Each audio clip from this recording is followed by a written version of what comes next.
At sa nakaraan nating kwento, dumating na si Henry at si Count Eisen sa lungsod ng Charlton, ngumiti si Henry, at dito naisip niya na oras na upang simulan ang plano, lumingon si Henry sa likuran niya, at inutusan ng lalaking nakabalabal na ituloy ang tagubilin na itinuro sa kanya kanina.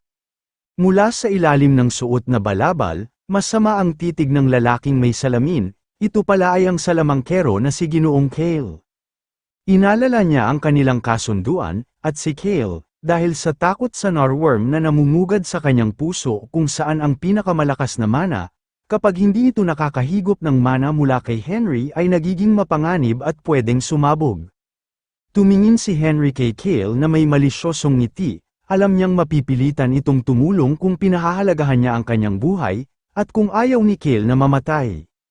Mahigpit na hinawakan ni Cale ang kanyang tungkod, at sabay nag-utos sa kanyang mga disipulo na simulan na nila. Itinaas nila ang kanilang mga kamay sa harap ng tarangkahan ng lungsod, binigkas ang isang orasyon, at ang kalangitan ay nagsimulang dumilim. Napansin ito ng mga rebeldeng sundalo na nakabantay sa pader ng Charlton, nagtaka sila kung bakit biglang nagbago ang langit. Itinaas ni Cale ang kamay at sumigaw, at tinawag ang elemento ng kidlat na kanyang espesyalidad, biglang kumidlat at sunod-sunod na mga kidlat ang bumagsak sa lungsod. Isang bugso ng enerhiyang kidlat ang tumama sa isang sundalo, habang ang ibang kasamahan ay napatingin. Nagulat ang iba at nagsimulang magsitakbo dahil sa takot, habang patuloy ang pagbagsak ng bughaw na kidlat. Dahil sa bilis ng pangyayari, ang ibang sundalo ay natigilan sa takot, isa-isang tinamaan ng malupit na kidlat sa paligid.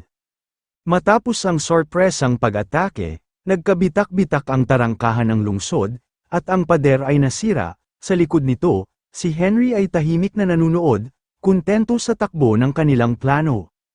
Pagkatapos ng lahat, tinawag ni Henry si Hera Ryan Khan at sinabing sapat na ito. Agad na iniabot ni Hera Ryan Khan ang isang liham sa isang mensahero, para dalhin ito sa kastilyo ng Charlton at ibigay sa pinuno. Hindi nagtagal, dumating ang pinuno ng Charlton, kasama ang ilang mga alalay. Naglakad sila papalapit, at ang lalaki sa harapan ay si Bad-Ula, ang pinuno ng Charlton. Lumuhad sila at iniulat na nahuli na nila ang mga tauhan ni Benedict, at sila ay personal na dumating upang samahan ang hari sa loob. Habang seryosong nakatingin si Hera Ryan Khan kay Bad-Ula, humingi ito ng paumanhin at nagmakaawang patawarin sila. Tinanggap ito ni Hera Ryan Khan, bagamat sinabi niyang hindi niya gusto ang nangyari, may dahilan naman ang lahat at naiintindihan naman niya ang sitwasyon. Sa puntong yun, napagtanto ni Henry na malinaw na nasakop na nila ang dalawang oasis, ang Shahatra at ang Charlton. Nangangahulugan lamang na ito ay lumalabas na si Count Eisen ang nangunguna sa dalawa pang konde. Bigla, tumambad sa harapan niya ang asul na bilog ng mahika, napakunot noo si Henry, alam niyang may kakaiba, at naalala ang bahagi ng plano ni Laban. Humarap siya kay Sultan Bad-Ula at tinanong kung dala na ba nito ang isang item na hiniling ng kanilang hari. Hawak naman ni Bad-Ula ang isang hiyas at kinumpirma ito kay Henry. Sinabi ni Bad-Ula na ihaharap na lamang niya ito sa kanyang kamahalan, hawak niya ang sagradong hiyas na tinatawag na Teardrop of Charlton, na sumisimbolo ng kapangyarihan at karapatang mamuno sa hukbo ng Charlton, at ang pinakamahalagang yaman ng bansa. Agad kinuha ni Henry ito mula kay Bad-Ula, na halatang nagulat at natakot. Plano ni Henry na hiramin ang hiyas at ibalik na lang kalaunan. Mabilis na itinapon ni Henry ang hiyas sa mahiwagang portal, nang makita ito galit na tinanong ni Bad-Ula kung ano ang ginagawa niya. Humarap si Henry, at sinabi na gagamitin niya lang ang kayamanang ito sa isang mahalagang layunin, at para maipakita kay Benedict ang tunay na sitwasyon na kinatatayuan nito. Sa parehong oras, nahulog sa palad ni Ban ang Teardrop of Charlton, at wala siyang kaalam-alam kung ano nga ba talaga ang ipinadala sa kanya ni Henry. Samantala, napunta ang eksena sa kastilyo ni Duke Arthur, nang makita ni Benedict ang luha ng Charlton, agad siyang nagtungo sa mansyon ni Duke Arthur gamit ang teleportation. Doon ay nakaupo sa mesa at naghihintay na si Duke Arthur, agad niyang napansin sa mukha ni Benedict na hindi naging maayos ang mga kaganapan. Takot at inis na inulat ni Benedict na nawala na sa kanila ang lahat ng mga oasis, Maliban sa kabisera ng Khan, idinagdag pa niya na kung magpapatuloy ito, madodoble ang bilang ng kanilang kalaban at tiyak na wala silang pagkakataong manalo. Pagkatapos magbigay galang, nakiusap si Benedict para sa tulong ni Duke Arthur, dahil hindi na niya kakayanin ito ng mag-isa. Pagkatapos humigop ng tsaa, naalala ni Duke Arthur ang pangako niyang magbigay ng buong suporta, at ipapadala niya ang reinforcement kabilang si Mordred kinabukasan. Bigla rin niyang naalala ang marka ng Diyos na si Janus na dapat sana'y nakuha na ni Benedict. Nang marinig ito, dito nakaramdam ng lamig at takot si Benedict sa paligid, tumingin siya kay Duke Arthur, nahiyang umamin si Benedict na hindi pa niya ito natatanggap. Ngunit ngumiti lang si Duke Arthur, kalmado niyang sinabi kay Benedict na inaasahan na niyang ganoon ang mangyayari, at nakagawa na siya ng mga hakbang tungkol doon. Nagulat si Benedict, nagtataka kung ano ang ibig sabihin ng Duke, kaya tinanong niya si Duke Arthur kung ano ang paghahandang ginawa niya. Nakangiting sinabi lang ng Duke na malalaman niya lang ito pag dumating na ang mga reinforcement bukas, at pinadalhan din siya ng isang bagay na magagamit niya upang makipagnegosasyon kay Herarayan Khan para sa marka ni Janus, sa paniniwalang makakatulong ito kay Benedict. Hindi sigurado si Benedict kung ano ang bagay na yon, ngunit taos-puso pa rin siyang nagpasalamat kay Duke Arthur. Bago umalis, yumuko si Benedict, nagbigay galang at nagpaalam na gamit ang teleportation. Pagkaalis ni Benedict, inutusan ni Duke Arthur ang kanyang alalay na maghanda na si Mordred, sa kanyang tabi yumuko ang alalay, nagbigay galang at agad na sinunod ang utos ng Duke. Sa kabilang banda, dumating na ang mga hukbo ni Count Aizen sa labas ng kabisera ng Khan, at naruroon sila nag-aantay ng utos ng kanilang komandante. Lumingon si Aizen kay Henry at sinabing malapit na silang magtagumpay, at lahat iyon ay dahil sa tulong ng kanyang basalyo na si Henry. Ngunit hinawakan ni Henry ang kanyang dibdib, itinanggi ito at sinabing si Count Aizen pa rin ang tunay na bayani ng digmaan. Subalit, sa loob-loob ni Henry, ramdam niyang may kakaibang nangyayari, at sa palagay niya na humingi talaga ng tulong si Benedict mula kay Duke Arthur. Naalala ni Henry ang imahe ni Duke Arthur at ni Benedict Caliph, ngunit iniisip niyang hindi niya makita ang anumang bagay na nagpapahiwatig ng pakikisangkot ni Duke Arthur.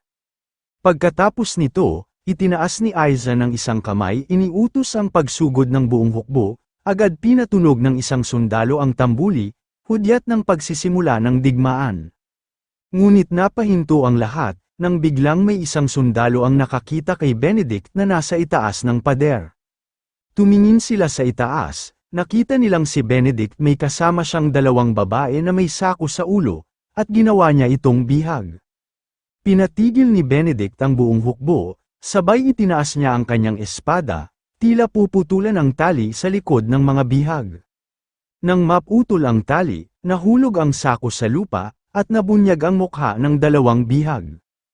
Ang mukha ng mga bihag ay sina Selene Khan ang asawa ni Herarayan at si Venus Khan ang ina niya, na halatang labis na natatakot para sa kanilang kaligtasan. Nang makita ito, takot ang bumalot sa mukha ni Herarayan Khan, hindi niya maintindihan kung paano napunta ang kanyang ina at asawa sa pagiging bihag ni Benedict. Sa tindi ng emosyon, nanlumo agad si Herarayan na pahawak sa ulo, at muntik nang bumagsak, at halos mawala ng malay. Buti na lang ay nasalo siya ni Henry at tinulungan siya na makatayo. Lumingon si Herarayan Khan kay Henry, galit na nanlilisik ang mga mata, humingi siya ng paliwanag kay Henry, na minsan nang nangakong poprotektahan ng angka ng Shonan ang kanyang pamilya, hindi niya maunawaan kung paanong humantong sa ganito ang lahat. Naguguluhan ang isip ni Henry. Hindi siya makapaniwalang si Duke Arthur ang may kagagawa ng pagsalakay sa mansyon at ang pagdukot sa pamilya ng hari na ginawa itong bihag. Ngumisi si Benedict at hinawakan ang ulo ni Venus Khan at tinutukan ito ng patalim. Nagbanta siya na ibigay na ni Herarayan ang marka ng hari, kung hindi ay papatayin niya ang mga bihag bago lumubog ang araw. Nilapitan ni Henry si Herarayan Khan na nanginginig. Humingi siya ng paumanhin at nakiusap na pag-isipan muna ito ng mabuti, at hindi ito panahon para panghinaan siya ng loob. Ngunit galit na sigaw ang naging tugon ni Herarayan, at sinabing wala na siyang dapat pang pag-isipan pa, dahil buhay ng pamilya niya ang nakataya. Nakita ni Henry ang kawalang kontrol ni Hera Ryan, alam niyang hindi ito makakapagdesisyon ng maayos sa ganitong emosyonal na kalagayan, napagtanto niya kung ipapasa ni Hera Ryan ang marka ng hari, ang misyon ng pagsupil ay tiyak na mabibigo at mananalo ang mga rebelde, samantala, pinagmamasdan ni Benedict ang mga pangyayari na parang naaaliw, habang inaantay niya ang desisyon ng hari. Lumingon si Henry kay Benedict, siya na mismo ang nakiusap na bigyan sila ng isang araw para makapagdesisyon, at magkakaroon sila ng sagot sa kanya bukas. Ngunit nakangising tumanggi si Benedict, sabay sabing dapat silang magpasya sa pagtatapos ng araw na ito. Kung hindi nila ibibigay ang gusto niya ngayong gabi, hindi na nila makikita muli ang mga bihag. Nang marinig ito, nagngit-ngit si Henry habang nakatingala, kinikimkim ang kanyang galit, at tila pinipigilan ang sarili na gumamit ng mahika. Sumapit na ang gabi, dumalaw si Henry sa tolda ni Hera Ryan Khan, pagpasok niya, nadatnan niyang nakaupo ang hari, malungkot na nakayuko at mukhang nawawala na ng pag-asa. Tiningnan niya si Hera Ryan, at sinabi ni Henry na napagdesisyonan ng mga pinuno ng misyon ng pagsupil na huwag ibigay ang tanda ng hari. Tahimik si Hera Ryan, tuloy-tuloy lang ang pagkakatitig niya sa lamesa. Nilingon siya ni Henry, naghihintay ng tugon, saka lamang nagsalita si Hera Ryan, mahina ngunit malinaw, at sinabi niyang narinig niya yun. May kaunting panghihinayang si Henry sa tinig habang sinabing alam niyang nasa kamay na ni Hera Ryan ang huling desisyon. Hinigpitan ng hari ang pagkakakuyom niya sa kanyang kamao, at sinabi niyang nauunawaan niya ito, pagkatapos lumingon siya kay Henry at napaluha, aniya, wala na siyang magagawa. Hindi niya kayang pabayaan ang pamilya niya. Lumapit si Henry at lumuhad sa harap ni Hera Ryan, maingat at mahinahon ang kanyang pananalita, pinatibay niya ang hari na dapat hindi niya sisihin ang sarili, idinagdag pa niya na kahit gaano kahalaga ang tagumpay sa digmaan na ito, hindi dapat pilitin ng imperyo ang sakripisyo ng isang pamilya para sa sarili nitong pakinabang. Napatingin si Hera Ryan kay Henry, punong-puno ng luha ang mga mata. Pinunasan niya ang kanyang luha at taos-pusong nagpasalamat kay Henry sa pag-unawa. Ngumiti si Henry at sinabing ito ay pasya pa rin ng hari, ngunit may isa lang siyang kahilingan bilang kapalit ng pagtitiwala. Tahimik ang hari, pero malinaw na handa siyang makinig, handa siyang sumunod kahit anong utos ni Henry basta't mailigtas lamang ang pamilya niya. Makalipas ang ilang sandali, lumilipad si Henry sa ilalim ng malamlam na langit. Sa wakas, narating na niya ang kabisera ng Khan at malapit na siya makarating sa mansyon kung nasaan si Benedict. Mabilis siyang bumaba mula sa ere, paglapag ni Henry sa mansyon at nang maglakad na siya, napansin siya ni Benedict Calef, at namangha sa mahika ng paglipad ni Henry. Sa dilim ng gabi, hinarap siya ni Benedict at mapang-uyam na sinabi, na hindi niya inaasahan ang isang bisita ngayong gabi. Humarap si Henry kay Benedict, ipinaliwanag niyang dumating siya at dala niya ang sagot ni Hera Ryan sa alok ni Benedict. Sa mapanuyang tono, tinawag siya ni Benedict na mapangahas, tinanong kung nandito ba siya para makipagkasundo o para lang magpakitang gilas ng kanyang kaalaman sa mahika, ipinaalala ni Henry na, gamit ang mahika, naitago niya ang tanda ng hari na gustong-gusto niya makuha, at binyantaan niya si Benedict, kung tatangkain niyang linlangin siya, hindi na niya makikita ang tanda ng hari kailanman.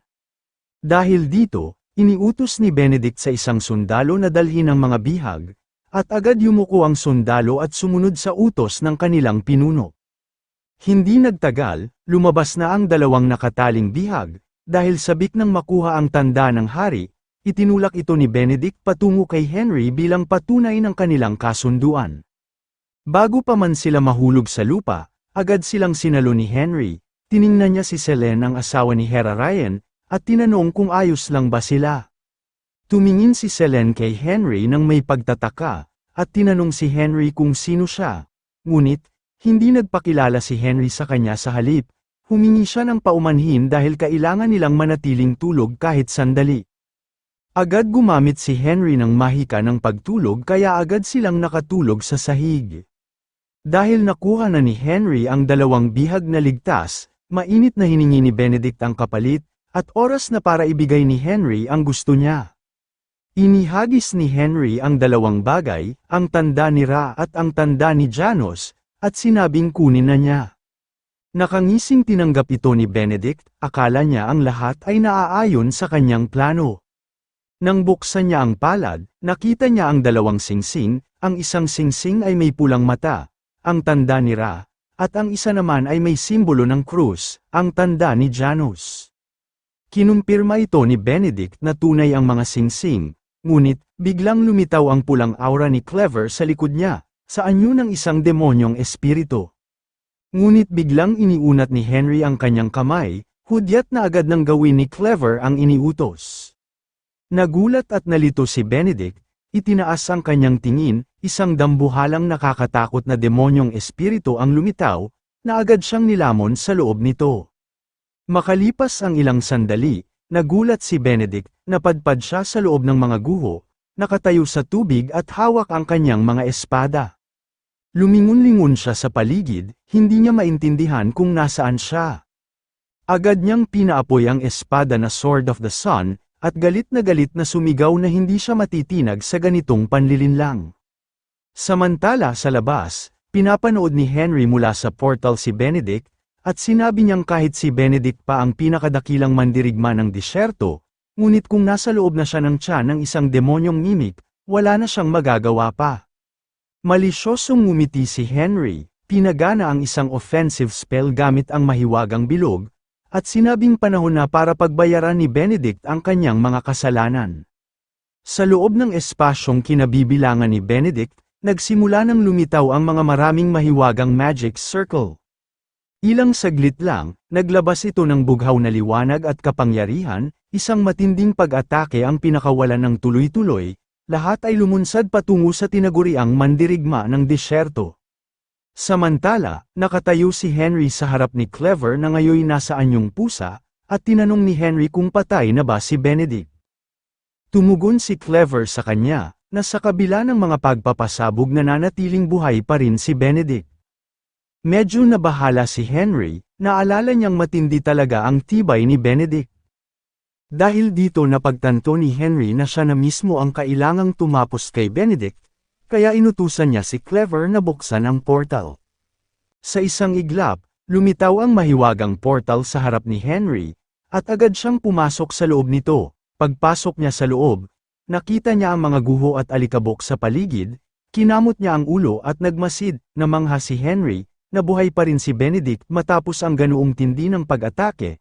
Maliwanag na iba talaga ang mandirigma ng disyerto, nakaabang si Benedict sa posisyon ng pandepensa, hinahabol ang hininga at galit na nakatingin kay Henry. Sa masamang tingin, sinabi ni Benedict na pagbabayaran ni Henry ang mga ito, at hindi niya hahayaang makakaalis siya dito ng buhay. Sa tindi ng galit, inutusan ni Benedict si Henry na ilabas ang kanyang espada, ngunit, mapang-uyam na sinabi ni Henry na hindi niya kailangan ng espada. Kung isa naman siyang salamangkero, nagpalakpak si Henry, at sa likuran niya ay lumitaw ang mga offensive magic circle, at sinabi niyang kung makakaligtas pa si Benedict sa pagkakataong ito, sakalang niya huhugutin ang kanyang espada. Muli, sunod-sunod at maraming sinag ng enerhiya mula sa offensive magic circle ang pinakawalan ni Henry diretso kay Benedict, at isang malakas na pagsabog na naman ang naganap. Habang patuloy na tumatama ang mga atakeng mahika, tinak pa ni Henry ang kanyang mukha, napansin niya na sobrang dami na nang nagamit niyang mana, at kailangan na niyang mag-ipon muli. Ngunit sa gitna ng usok, umatake si Benedict, galit na galit at ginamit ang kapangyarihan ni Ra sa kanyang espada. Nang makita ito nabigla si Henry na nakaligtas pa siya sa kabila ng mga pagpapasabog, humanga sa tibay nito at inisip niya kung gaano ba talaga kalakas si Benedict. Sa isang mabilis na galaw, sinugatan ni Benedict ang katawan ni Henry. Napaluwa siya ng dugo, matapos makatanggap ng matinding sugat, hinawakan niya ang kanyang tagiliran habang sinisikap gamutin ang sarili gamit ang healing magic, ngunit alam niyang parang lason ang paggamit ng mana sa ganitong estado, lalo na at kaunti na lang na mana ang natitira sa kanya. Tumaas ang kumpiyansa ni Benedict at sinabing, wala namang espesyal kay Henry kahit isa pa siyang salamangkero. Tahimik na hinugot ni Henry ang kanyang mahabang espada habang pinakikiramdaman ang healing magic sa kanyang palad, Alam niya na pareho lang silang dalawa na malapit na sa limitasyon.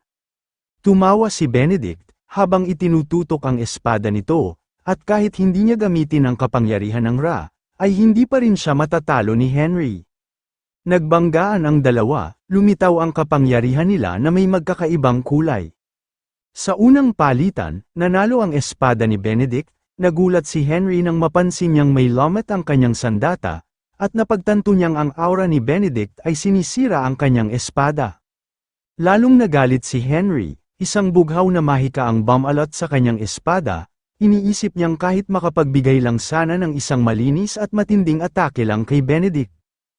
Sa puntong ito, nasisiyahan si Benedict, itinaas niya ang espada na nagliliyab ng matinding kulay pula, upang tapusin na si Henry.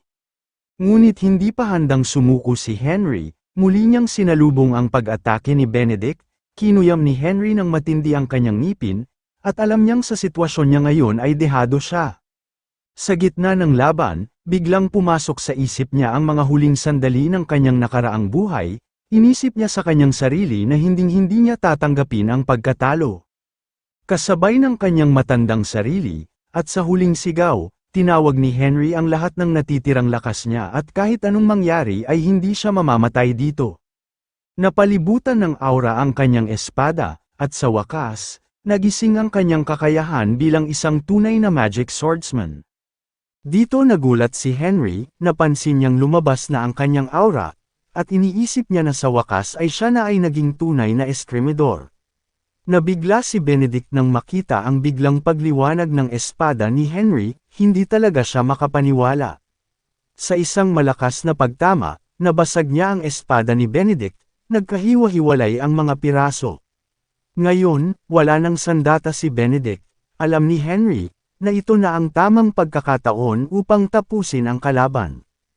Nagpanik si Benedict, sumigaw siya na tumigil si Henry, ngunit huli na, tumama ang espada ni Henry sa kanyang katawan na nananatiling balot ng aura. Sa tindi ng pinsala, tumalsik ang dugo mula sa bibig ni Benedict, at sa ilang iglap, bumagsak si Benedict sa ibabaw ng tubig at wala ng buhay. Napatingin si Henry sa kanya, halos wala na siyang lakas, sa wakas, naiintindihan niyang siya ang nanalo sa laban. Maya-maya lang nakaramdam siya ng pagkahilo, at mabilis na nag-iba ang kulay sa kanyang mukha. Ngunit kapwa sila sugatan, nahulog din si Henry sa tubig, at magkatabi silang nakahandusay. Malinaw na hindi tuluyang nagamot ni Henry ang sugat na natamo niya mula kay Benedict, at patuloy pa rin ang pagkawala ng dugo. Samantala sa kampo, hindi mapakali si Hera Ryan Khan, nag-aalala siya kung bakit hindi pa bumabalik si Henry. Bigla siyang napatigil, at napahawak sa kanyang mukha, naisip na niya ang mga posibleng masamang senaryo. Biglang lumitaw si Clever sa mesa sa harap niya, agad na lumingon si Hera Ryan Khan at nakita ang nanghihina at dugo ang katawan ni Henry, sa paligid ay nakahandusay din sina Selene at Venus, parehong walang malay, hawak ni Henry ang kanyang bukas na sugat, halatang hirap na hirap sa sakit, agad na lumapit ang hari at sinubukang gisingin si Henry. Natarante siya, natatakot na baka mawalan ito ng buhay. Ginamit ni Hera Ryan ang kapangyarihan ni Ra upang pagalingin si Henry. Pinilit niyang gawin ito ng maayos, hindi niya hahayaang mamatay ang kaibigan. Matapos ang ilang sandali, dahan-daang bumangon si Henry, hawak pa rin ang kanyang sugat, nagpasalamat siya kay Hera Ryan, sinabing utang niya ang buhay nito sa kanya. Ngunit ngumiti lamang si Hera Ryan at sinabing maliit na bagay lang yun kumpara sa mga nagawa ni Henry para sa kanya. Tinanong ni Hera Ryan kung totoo nga bang tinalo niya si Benedict Califf sa laban, kinumpirma ito ni Henry, ipinakita niya ang singsing ng hari at sinabi rin na dinala niya ang pamilya niya bilang patunay. Ngunit, idinagdag pa niya na matatapos na ang misyon ng pagsupil, at tinanong kung kailan tutuparin ni Hera Ryan Khan ang kanyang ipinangako. Sinabi ni Hera Ryan na kaya niyang tuparin ang hiling ni Henry kahit kailan, ngunit aminado siyang may pangamba pa rin sa puso niya. Alam ni Henry na hindi magaan ang mungkahi niya, ang pagtapos sa patakaran sa paghiwalay, ngunit ipinaliwanag niyang delikado ito lalo na sa gitna ng kasalukuyang pag-aalsa. Tinanong ni Hera Ryan si Henry kung ano ang mapapala nila kung bubuksan nila ang kanilang mga pinto at makipag-ugnayan sa pamilya Shonan. Ngumisi si Henry, bilang kapalit, siya mismo ang magtuturo ng mahika sa mga kalalakihan ng Shahatra. Samantala, dumating si Mordred kay Duke Arthur upang iulat ang pagkawala ni Benedict. Nilinaw ni Duke Arthur kung nawawala ba si Benedict o kung ito ba ay tumakas. Hindi tiyak ni Mordred kung nakatakas si Benedict, ngunit ang totoo'y nawala ito nang hindi nag-iwan ng bakas, parang nawala sa hangin. Idinagdag pa niya na sa kanyang pagbabalik, tanging mga tauhan na lamang ni Benedict ang naroroon. Napahawak sa noo si Duke Arthur, halatang tensyonado, galit na sumigaw na kung nakatakas nga si Benedict, magiging malaking problema ito sa kanila, kaya iniutos niya kay Mordred na gawin ang lahat upang mahanap ito. Tumayo agad si Mordred at agad na sumunod sa utos ni Duke Arthur, at sa ilang iglap bigla siyang naglaho sa hangin, iniwan ng Duke sa kanyang malalim na pag-iisip, sa tindi ng galit, nag-iba ang kulay ng mata ni Duke Arthur, katulad ng mata ng demonyo, at hindi niya maunawaan kung paano humantong sa ganito ang lahat.